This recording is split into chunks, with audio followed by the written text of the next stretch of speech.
Pinag-isipan ko yung mga sinabi mo. Ano? May naisip ka na ba? Ayoko isulak ang palayo.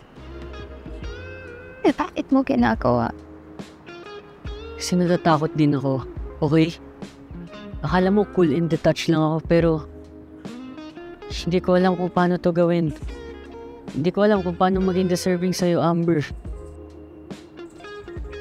Hindi ko kailangan ng perfect yan. Kailangan ko lang ang totoo. Sinusubukan ko naman.